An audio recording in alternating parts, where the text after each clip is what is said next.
Well, that'll be your name then. Say no more. It's like having a name in lights. Morning, Rita. Morning, how are you? Very good, actually. Yes, yeah, not too bad at all. So, we were talking off air just a few minutes ago about half term and what people do with their children and all the rest of it if they've got busy lives. But do you think that everybody has that sort of issue where they have to deal with it? Do you think a lot of people have found a way around it to balance a career and a job with children, particularly half term? I think for any parent out there who's trying to work even part-time and deal with kids at home, it's a challenge, and I applaud every single person who's trying to do it, even when they're 18, 19, 20. I'm sure for the holidays they come back and fling themselves on the sofa and raid the fridge and dump the dirty laundry. So I think, look, creating a balanced life does take effort. It isn't natural. It's very difficult to create a balance where you are able to work, look after the kids, and still actually look after yourself. And some people have it, easier than others. They have a good network around them of social care. Childcare these days is unbelievably expensive. If you have children under the funding age, so 3, putting them in nursery is like 50 quid a day. Wow. You work 5 days a week, just do the maths, you're looking at like $1,000 a month. And it's a life that's very difficult for people now because we're all encouraged to work, we're all encouraged to, not take benefits, contribute to the system, pay your taxes, etc., which I am totally for. I work, I've never been on benefits and don't plan to. However, I am also in a very lucky position that I have grandparents around who can help because, I'm putting my youngest, who's 2, into nursery in April, and it's a ridiculous amount of money. It's just unbelievable. So this country doesn't make it easy for people to create balance because they make it, especially sort of in the southeast, I think, they make it almost price prohibitive. You just can't do it. And I know of some people who look for childcare and they have to put down a deposit up front, which is like £1,000 or £2,000. Wow. Where are you going to get that money? That's a flat deposit for rent. Yeah. So creating balance, especially over half term, is tricky. Yeah. Okay. But you are a planner. You are somebody who looks ahead. You work things out. You're quite logistical in that respect. Mm-hmm. So I suspect it's maybe sitting back, having a look at the situation and working out what's best for you. Because your rules, your plan wouldn't suit someone else and vice versa. So this morning, what are we talking about this morning then in your line of work, please? So we're talking about something slightly specific here, but I've had a lot of people ask me this recently, so I thought we'd discuss it, is cardio and weight training. Yep. Do you do them together? Do you split them? Should they be in separate sessions? What order should they be in? Because there seems to be a general consensus amongst all the people that I meet where you go into the gym, you do half an hour of cardio of some sort, whether it's on a spin bike or a treadmill or something, and then you do your weights training. And actually, that's the complete opposite way around to what you would want to do. So I think most people are under the assumption that if you do your cardio first, that's like a warm-up. So we'll just do like half an hour of warming up, etc., etc. But cardio and strength training tell your body to do different things. Right. Cardio is essentially saying, right, please use energy and burn it and lose weight or lose body fat, whereas strength training is about building. It's about building muscle and building strength. So they're telling your body to do 2 different things. So ideally you want to actually separate them because they have slightly counterintuitive messages and signals that they're sending to your bodily system. However, we're not all lucky enough to have hours upon hours a day to do whatever we like. So we do have to be practical, and sometimes we have to combine the 2. Now, if you're going to combine the 2, it's about doing your strength training first, which is the opposite to what everybody seems to be doing. Reason being, from a very sort of basic perspective, is that strength training requires something called anabolic energy, which is sort of, it's not oxygen based. Cardio is aerobic, which is very much oxygen based. Now, strength training, imagine you've got equal amounts of fat and glycogen. So glycogen, glucose is essentially energy stores from carbohydrates. So bread, pasta, potatoes. Okay. Those energy stores are used to fuel strength training or cardio. So imagine you've got this amount of fat stored at the beginning of your session and this amount of glycogen, okay, or glucose. When you start to do cardio first, it's going to use the easiest source of energy, which is this glucose here. So it's going to go, oh, okay, we're going to go for a half an hour run. I'm going to use all of this energy store. I'm not going to touch the body fat. I'm just going to use all of this energy store. Okay. And then by the time you get to the end of the run, all of your glucose energy store is gone. You're left with the fat. You then do your strength training and your muscles can't use fat. You can't use fat to convert. It needs this, and this is gone. So your muscles can't push as much. They're not going to grow as much. And also the body fat hasn't shifted. If you do your strength training first, your muscles use all of this. Right. And they get bigger and they get stronger and they're powerful and you can lift more. And all of that glucose energy goes into that strength training. And then you do your cardio and all that your aerobic system is left with is this fat. So it's got to start using body fat as fuel. So then that starts to deplete. Okay. So if you do your cardio first, you're going to have a much less effective session than if you do your strength training first, from a very basic two-fist perspective. But it's equally as important to warm up, though, isn't it? It's not a case of just using the cardio to warm up. In order to get things, you've got to warm yourself up. Otherwise, you could do yourself injury, can you not? Yeah, so warming up doesn't have to be excessively long. I think people think that warm-ups need to be really, really extensive and long. Now, you could do, for instance, a 5-minute walk on a treadmill. Doesn't have to be a run. We're not talking about doing a cardio. We're talking about a 5-minute walk, maybe slightly faster than you would normally walk. And then you do dynamic stretches. So dynamic stretches is essentially movement. So arm swings or neck rolls or, just body weight squats or some sort of movement that is dynamic, so that you are getting blood moving around the body. They're going to the joints, which are the parts which are most at risk during any sort of exercise. And it starts to warm up the muscles so that they're not cold. That can be done within the space of a 5-minute walk and a 5-minute dynamic movement. You do not need 30 minutes of running to warm up. That's not a warm up, that's an exercise session. So, yeah. Get on the treadmill, go for a walk, do your 5 minutes of movement, but don't turn it into your actual cardio session. Do that afterwards. All right. So, so what do you think has led people to believe that doing the cardio bit first is a better way? Is it because they, as you said, they take it as a warm up, or is it because they've seen other people do it? And how has it come about that it's better to do it the other way around? It's obviously something you've studied, something you've learned about, but it seems to me that most people wouldn't have that information. Is it freely available, or is it something that's come about more recently that that's the better way of doing it? So yes, it's part of obviously my own education and learning and understanding.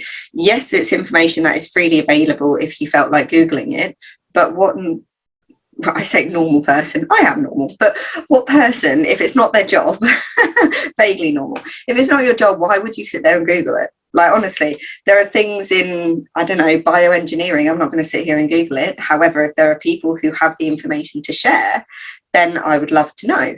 So it's not something that's new. It's not something that's come about. This is just the way our bodies have always worked.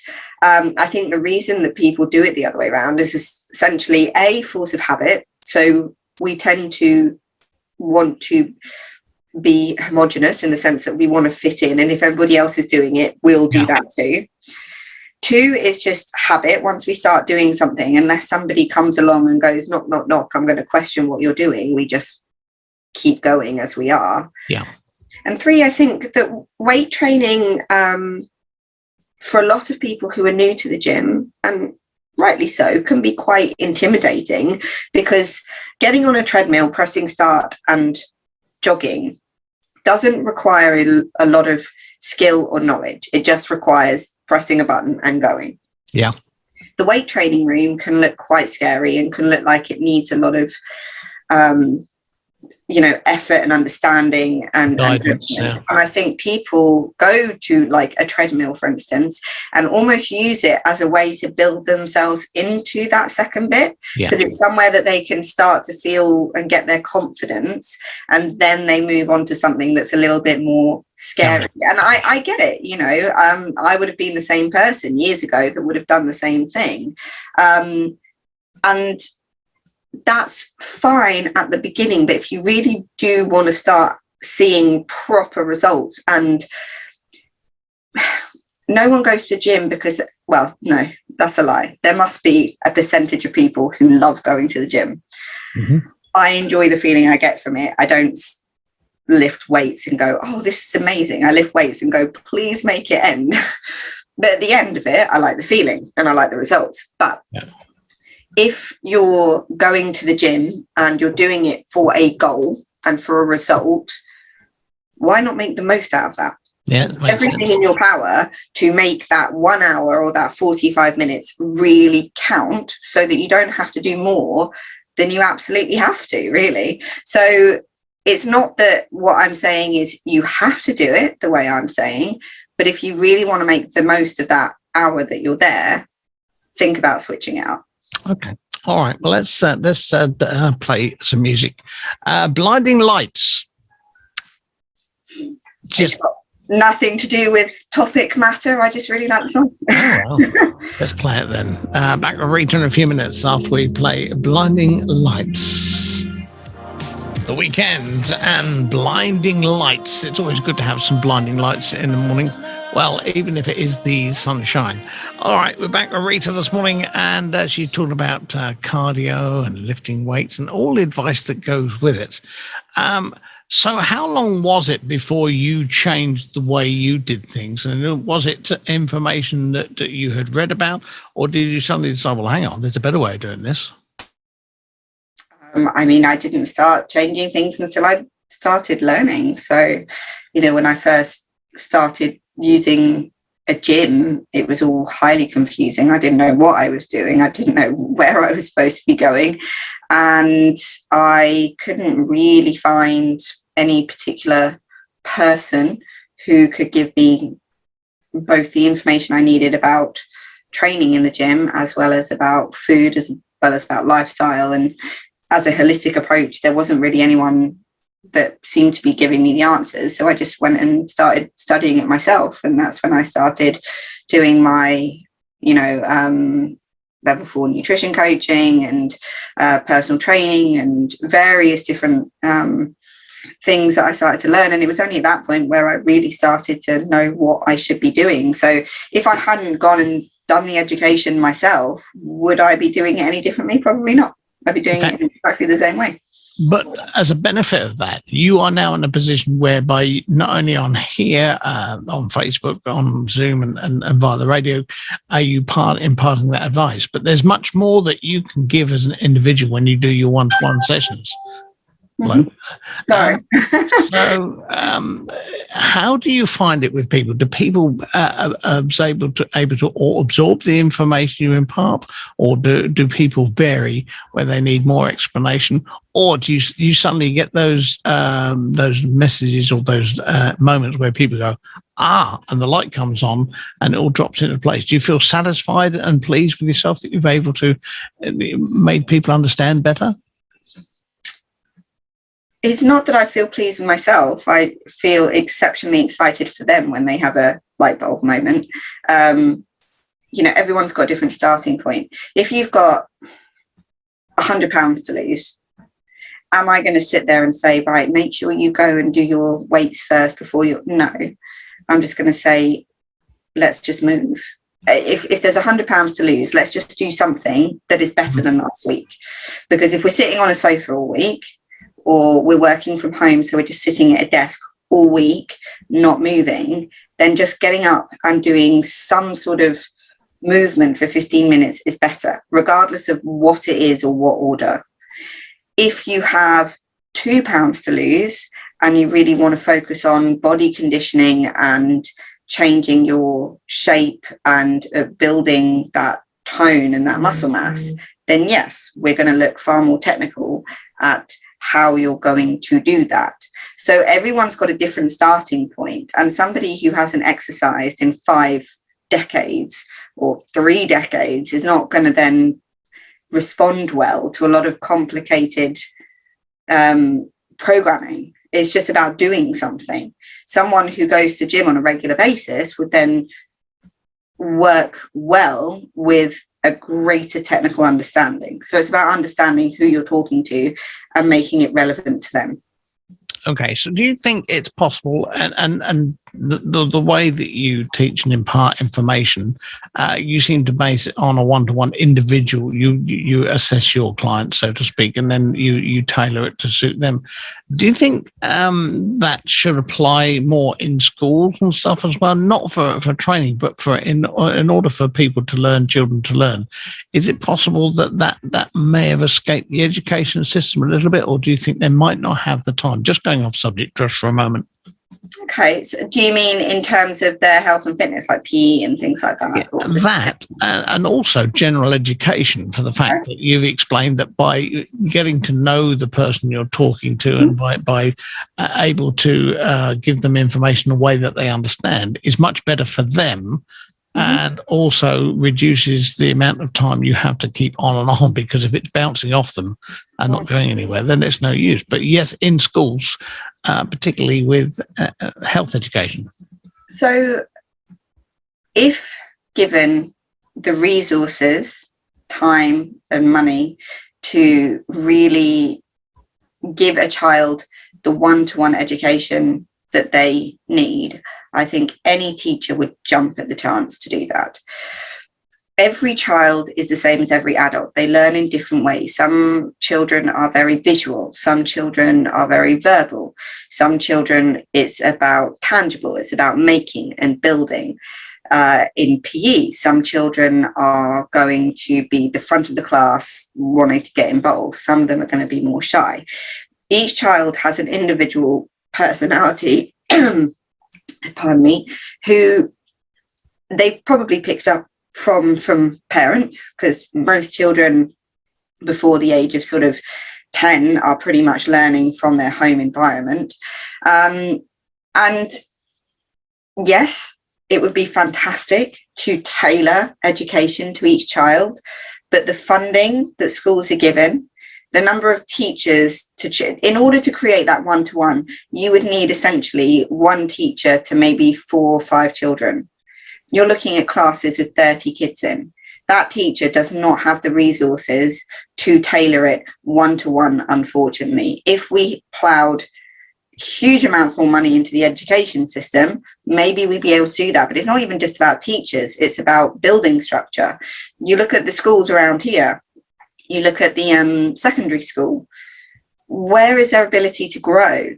That the actual building, if you were to create a system where you had 4 kids, 1 teacher, you need more rooms, you need more space, you need more area. So it's not just about the actual training of the teachers, it's about the physical location and the building. And, you know, some kids learn better outside. You know, my kids love being outside. They're all they're not really sit down and, you know, right kind of children. There, what can I go and But that's, you see, that's partly what I'm getting at, is the fact that because the person you are, you have steered it in that direction because you know, and you've got them involved in that. Could it be said then, just before we play the last bit of music, that you could then impart the information to parents who then could then pass it on to their children and thus make things better for the family in that respect? Because if the schools haven't got the resources and the time, but you can impart it on a one-to-one basis to a mum, for example, and they could then pass that to their children. Is that not a positive way forward? So that's part of what I do. So a lot of the women that I work with are mothers, and part of what we do is looking at how can we make not only their own health better, but that of their children. You know, a lot of the fears that parents have when they're dealing with their own health and weight issues is, what if my kids follow in my footsteps? What if in 30, 40 years, my kids are having a conversation with someone like you because of what I've taught them? So we look not just at the woman, but we look at the household. So it's even things like, you know, my kids, that every child goes through a phase. So I studied child nutrition, and every child goes through a phase where, from a layman's perspective, we can call it the fussy phase, where they just don't want to eat anything with colour. And it's actually from an evolutionary perspective, where it was saving them from eating things like poisonous berries, which all tended to be very brightly coloured. Yep. So would attract them, so they'd eat it and they'd die. So now it's about, brightly coloured, so broccoli, red peppers, you know, anything like that, I don't want it. Beige, I like chicken nuggets. But nowadays, beige doesn't necessarily mean healthy. Okay. So it's about trying to create ways of not tricking them, but slightly bypassing that so that you can introduce it. So, for instance, instead of just pasta, I'll do vegetable pasta. So we'll, you know, do pasta which is sort of made out of courgette or courgette spaghetti, things like that. And we'll mix it in with the regular stuff so they don't really notice it. Or we'll do cauliflower rice instead of regular rice. And again, they don't really notice it. So even just getting them to help make something means that they're more involved in it. So we look at just small little ways of not only helping the parents, but helping the kids at the same time. Fantastic. All right. Okay. So for more information, Rita, how do people get in touch with you to find out more? So you can email me, which is Rita at the Health and Fitness Coach, and go to my website, which is thehealthandfitnesscoach.co.uk, or give me a message on Facebook, Rita Trotter, or my number is 077 6969 0679. Wonderful, wonderful. Pleasure as always. You can go off and collapse in a heap if you like. And do what you've got to do. We've got to continue, and we'll speak to you next week. All right. See you later. Take care, Rita. Ta-da. Bye-bye.